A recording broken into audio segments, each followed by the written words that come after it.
உந்தி பறத்தல்னு 2 கோபிகைகள் அப்படியே கை கோத்து சுற்றி சுற்றி நடனம் ஆடுகிறார்கள். உந்தி பறப்பது போன்ற உணர்வு ஏற்படுகிறது. அப்ப முதல் பெண் கிருஷ்ண பக்தை கண்ணன் பெருமையை சொல்லிட்டா. என் தலைவன் கண்ணன் எப்படிப்பட்டவன் தெரியுமா? தன் நாயகி சத்யபாமா ஆசைப்பட்டாங்கிறதுக்காக, ஒரு பூவுக்கு ஆசைப்பட்டாங்கிறதுக்காக மரத்தையே பேத்து கொண்டு எடுத்தவன். அப்படிப்பட்ட வீரன் எங்களுடைய கண்ணன் அப்படின்னா உடனே அந்த பெண் பார்த்தா, அவ பெரிய ராம பக்தை.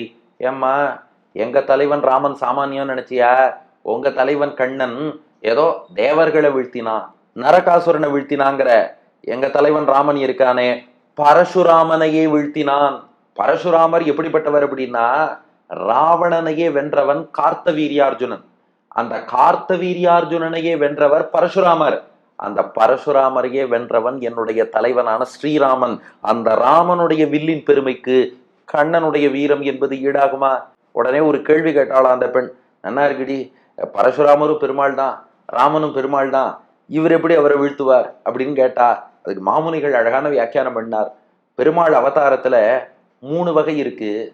சக்தி ஆவேச அவதாரம், ஸ்வரூப ஆவேச அவதாரம், பூர்ண அவதாரம். சக்தி ஆவேச அவதாரம்னா ஒரு ஜீவாத்மாவை செலக்ட் பண்ணி அவனுக்கு ஒரு பவரை மட்டும் பெருமாள் கொடுத்து ஒரு காரியத்தை செய்ய வச்சா அது சக்தி ஆவேச அவதாரம். பெருமாளோட பவரை மட்டும் வாங்கி வந்திருக்கார்.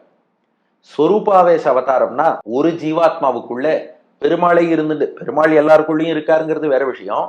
உள்ள இருக்கிற பெருமாள் தானே டைரக்டா அவர் மூலம் செயல்பட்டு ஒரு காரியத்தை நடத்தினார்னா அதுக்கு ஸ்வரூபாவேச அவதாரம்னு பேரு. இவரும் ஜீவாத்மா தான், ஆனா உள்ளேந்து பெருமாளே டைரக்டா கண்ட்ரோல் பண்ணி காரியத்தை நடத்துறார். 3வது பூர்ணாவதாரம்னா வைகுண்டத்துல உள்ள பெருமாள் இருக்காரே, அவரே மொத்தமா கீழே இறங்கி வந்துட்டாருன்னா அதுக்கு பூர்ணாவதாரம்னு பேரு. இப்போ ராமனோ கண்ணனோ நரசிம்மனோ அப்படியே பெருமாளே இறங்கி வரார், அது பூர்ணாவதாரம்னு பேரு.